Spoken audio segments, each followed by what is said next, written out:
Mana sizlarga haqiqiy qo'qonlik tabibni ko'rsataymi mana. Shuni quyonni samesga tup qo'shadi.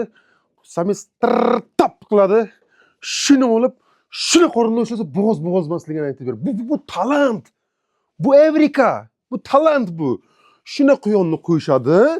Sames, ya'ni erkak quyon samkaga o'z ishini bajaradi va shuni olib shuni teginsa bolalarini aytib ber.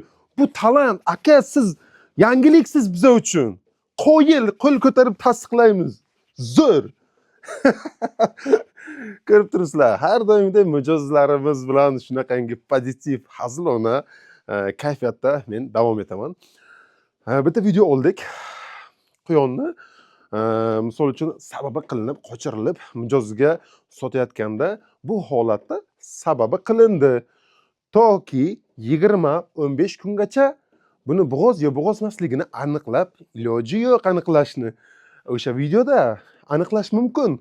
Professional quyonchilar ushlab, qorinlarini silab yoki boshqa bir samesga qo'shib irillagan vaqtlarda prognoz. Bu ham aniq emas. Qadrli quyon ishqibozlari, bitta kommentariya xuddi shunday. Men quyonni shuni qochirganimdan keyin kuni ham yo'q.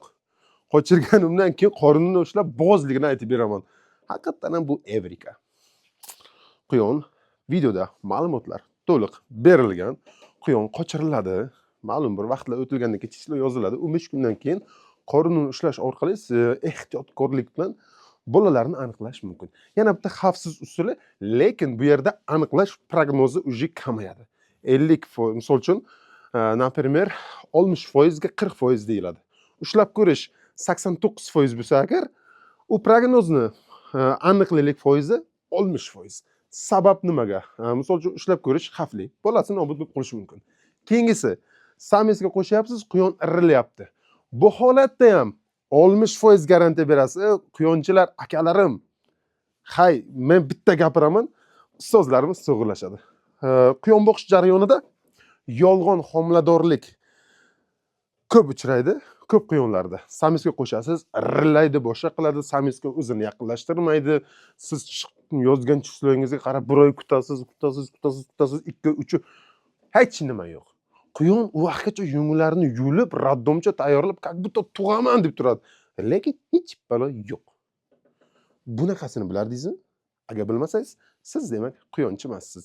Hali unaqa tajribangiz yo'q.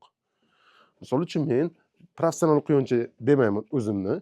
Ustoz quyonchi akalarimiz bilan. Misol uchun men taniydigan quyonchilar ana shu O'zbekistonda qo'l bilan sanoqli eng znamительный quyonchilar hisoblanadi. Quyon yolg'on homiladorlik alomatlarini ko'rsatadi. Samesga qo'shganingizdan keyin xuddi o'zini homilador quyondek tutib irillaydi. Sames, ya'ni o'sha erkak quyonga o'zini yaqinlashtirmaydi. Ma'lum bir vaqtlar o'tib yungini yulib tashlab, tug'ishdan oldin tayyorgarlik ko'rganday sizni aldaydi. Vaqt o'tib ketadi va bu aniqlash foizi past degani.